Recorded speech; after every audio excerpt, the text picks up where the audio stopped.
अपने आत्मविश्वास को कभी गिरने मत दीजिए, क्योंकि आत्मविश्वास ही आपकी सबसे बड़ी पूंजी है। इसी के द्वारा आप अपने लक्ष्य को प्राप्त कर सकते हैं। नमस्कार साथियों, हमारे YouTube channel Shiv Shakti study mind पे एक बार फिर से आपका स्वागत है। आज हम फिर से लेकर हाजिर हैं यूपी बोर्ड परीक्षा विशेषांक 2025।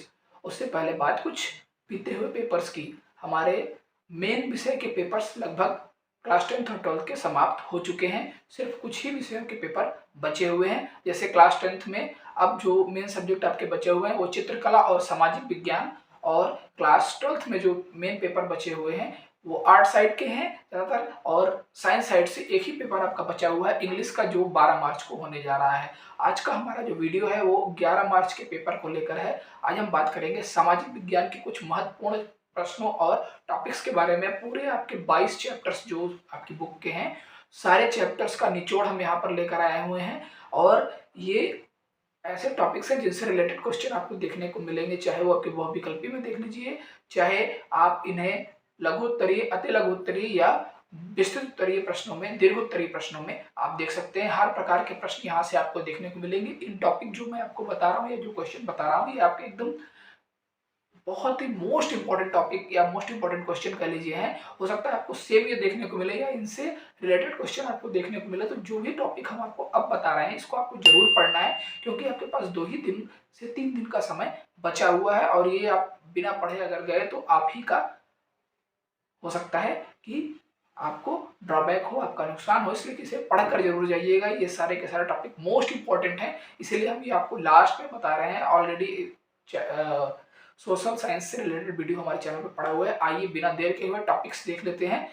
और टॉपिक्स हैं इस प्रकार से। पहला जो है वो जर्मनी का एकीकरण, दूसरा टॉपिक है 1789 फ्रांसीसी क्रांति का कारण और प्रभाव, इसको आपको पढ़ लेना है। इटली का एकीकरण के बारे में पूरा की पूरी जानकारी पढ़ लेनी है। महात्मा गांधी की सत्याग्रह पर निबंध लिखिए, ये बहुत ही इंपॉर्टेंट क्वेश्चन है आपका। इसके साथ साथ महात्मा गांधी द्वारा चलाए गए असहयोग आंदोलन का कारण आपको बताना है, किस कारण से उन्होंने शोक आंदोलन चलाया था और क्यों बंद कर दिया था, ये आपको पूरा पता होना चाहिए। इसके बारे में पूरा पढ़ेंगे। महामंदी के कारण क्या थे, क्यों महामंदी आई थी, पूरा का पूरा महामंदी का आपको, ये मोस्ट इंपॉर्टेंट क्वेश्चन है आपका। लगभग कई बार पूछा जा चुका है, पिछली बार भी आपके बोर्ड एग्जाम्स में आया था। 19वीं शताब्दी में व्याप्त 3 प्रकार के अंतरराष्ट्रीय प्रवाह की व्याख्या कीजिए। अंतरराष्ट्रीय प्रवाह क्या होता है, कैसे होता है, ये सारा जानकारी आपको होनी चाहिए। ब्रेटन वुड्स संस्थान समझौता क्या था, ये आपको पता होना चाहिए। पहाड़ी क्षेत्र में मृदा अपरदनता, उस पर रोकथाम कैसे लगाई जाए। जैव एवं अजैव संसाधन कैसे क्या होते हैं, जैव विविधता क्या है, उसका महत्व समझाइए। कृषि की 3 प्रमुख समस्याओं का उल्लेख कीजिए। परंपरागत तथा गैर परंपरागत ऊर्जा संसाधन में क्या अंतर होता है, ये होते क्या है। ऊर्जा के गैर परंपरागत स्रोतों का वर्णन आपको करना है। कौन कौन से स्रोत है ऐसे जो ऊर्जा के गैर परंपरागत स्रोतों में आते हैं। सड़क परिवहन के 3 गुण बताइए। सड़क परिवहन के गुण बताने हैं। सड़क परिवहन होता क्या है, क्यों आपके लिए लाभदायक है, इसके गुण आपको बताने हैं। इसी तरह से परिवहन तथा संचार के साधन किसी देश की जीवन रेखा तथा अर्थव्यवस्था क्यों कहे जाते हैं। मोस्ट इंपोर्टेंट क्वेश्चन है आपका, ये आपको एग्जाम में आने की संभावना इसकी है। अगला है आपका गठबंधन सरकार से आप क्या समझते हैं, गठबंधन होता क्या है, ये आपको बताना है। अगला प्रश्न है 3 राज्यों के नाम जहां काली मृदा या काली मिट्टी पाई जाती है और वहां कौन कौन सी फसल उगाई जाती है। अगला प्रश्न है आपका बहुउद्देशीय परियोजना के लाभ तथा हानि के बारे में बताना है। बहुउद्देशीय परियोजना होती क्या है, उसका लाभ तथा उसकी हानि, ये आपको बताना है। अच्छे से इसको तैयार कर लीजिए, क्योंकि आपके बोर्ड एग्जाम में लिखने के लिए आपको सोशल साइंस में बहुत ज्यादा क्वेश्चंस रहते हैं और आपको टाइम कम रहता है, इसलिए प्रैक्टिस आपकी हो गई होगी। ये आपके रिवीजन के लिए हम क्वेश्चंस आपको बता रहे हैं, इन्हें रिवाइज करके जरूर जाइएगा। ये मोस्ट है, इसको आपको पढ़ना ही पढ़ना है, ये जरूर रिवाइज में आप अपने रिवीजन में इनको जरूर साथ में लेकर चलिएगा। अगला प्रश्न है आपका भारतीय कृषि की कोई 3 विशेषताएं बताइए। चावल अथवा धान की खेती के लिए उपयुक्त परिस्थितियों का वर्णन कीजिए। अगला है आपका भारत की विधायिकाओं में महिलाओं की प्रतिनिधित्व की स्थिति क्या है। ये मोस्ट इंपोर्टेंट क्वेश्चन आपका, ये पूछा जा सकता है इस बार। अगला प्रश्न है बताइए किस तरह भारत में अभी भी जातिगत असमानताएं पाई जाती हैं। अब लोग इस समय आप देख रहे होंगे चारों तरफ पेपर में जाति जनगणना कराओ नहीं कराओ, इस तरह के विचार लोगों के मन में चल रहे हैं। लोग एक दूसरे से राजनीतिक रूप से इस बारे में बात कर रहे हैं, तो उसी से रिलेटेड क्वेश्चन हो सकता है कि आपको करंट क्वेश्चन है तो पूछ लिया जाए कि भारत बताइए किस तरह से भारत में अभी भी जातीय असमानता पाई जाती है या नहीं पाई जाती है, क्या है, इससे रिलेटेड आपको क्वेश्चन बन सकता है, आप इसको देख लीजिएगा।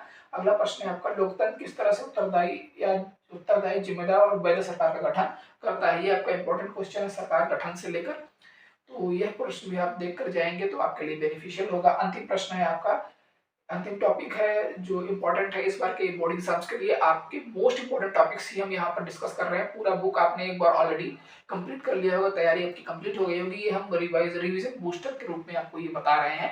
ये टॉपिक्स, अंतिम प्रश्न है आपका, विकास मापने का यूएनडीपी का जो मापदंड है वो किस प्रकार से विश्व बैंक के मापदंड से अलग है। ये मोस्ट इंपोर्टेंट क्वेश्चन है आपका। यूएनडीपी का जो मापदंड है विकास मापन का, वो जो कि विश्व बैंक का मापन का जो मापदंड है उससे किस प्रकार से अलग है, उसमें भिन्नता क्या है, इन दोनों में अंतर क्या है, इंपॉर्टेंट अंतर क्या है, ये आपको तैयार करके जाना है। ये वो कुछ टॉपिक्स हैं जो हमने यहाँ आपको बताए हैं।